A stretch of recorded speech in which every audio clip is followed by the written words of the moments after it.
Andreas Umland. He's an analyst at the Stockholm Centre for Eastern European Studies. He joins me now live from Kyiv. Great to have you here with us on TRT World. How crucial is European support for Ukraine? Well, nowadays it has indeed become crucial.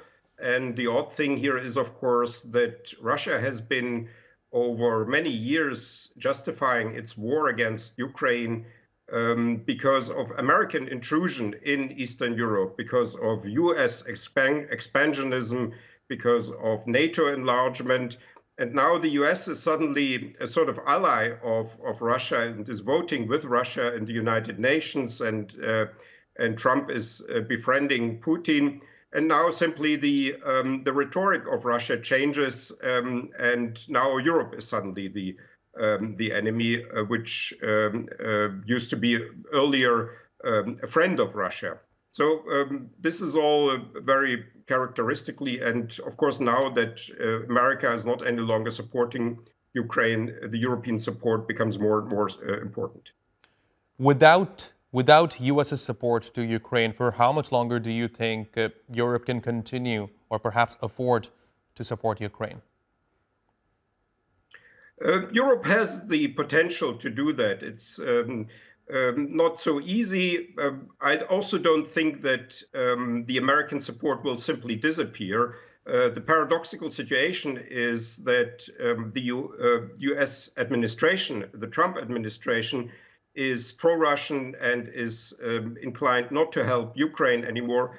But the American public is very much pro-Ukrainian, and there will be also pressure from Congress, from civil society, and even from the Republican Party on the White House to at least continue an elementary part of the support. But so important, perhaps is the American support not anymore, because now, for instance, Ukraine also has long-range weapons that it builds by itself, and it can replace at least some of the weaponry that has been delivered by the US with weaponry from other countries, not only from European countries.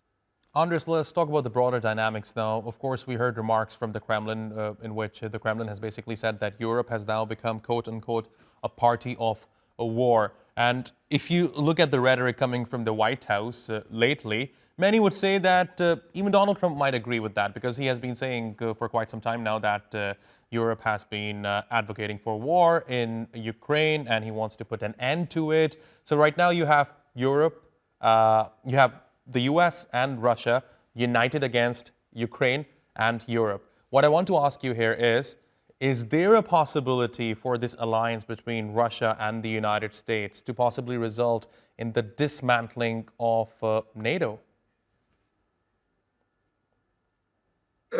Some people around Trump, and maybe Trump himself, want to do that. Elon Musk has, for instance, explicitly said so. As I mentioned, the problem with all of that this is not supported by the American public and by the American tradition, American civil society. This goes against the grain of what America has been for the last 80 years. And so even though there may be people in the White House or around the White House who want to do that, this will be very problematic for Trump and for the Republican Party, because it's simply unpopular. And if you look at the opinion polls, the support for Ukraine and the critique of American help as being too little for Ukraine has actually risen during the last couple of months. So I don't see that really happening.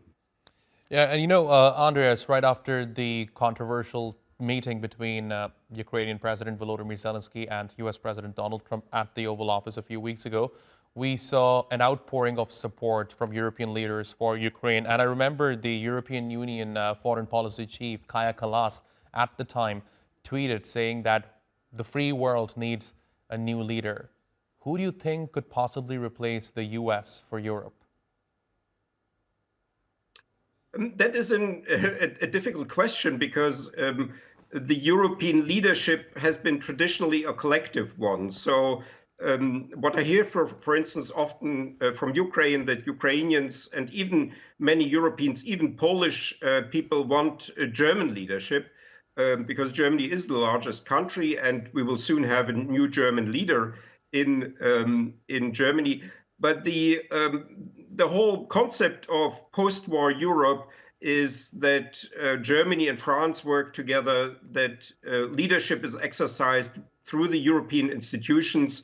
And so I don't think that is actually, who will be the leader is the right question for Europe. The question is more, will there be enough unity between the large countries, and will they get their act together, and will they find formats through which they can act? And there will be several leaders. It's Ursula von der Leyen, the Commission President. It's Friedrich Merz, the likely new Chancellor of Germany. Of course, it is Macron and Starmer in Britain. So the question is how much they can organize themselves and then get their good intentions, actually into material action. Andreas Umland, thanks very much for joining me here on TRT World. Appreciate your taking out the time.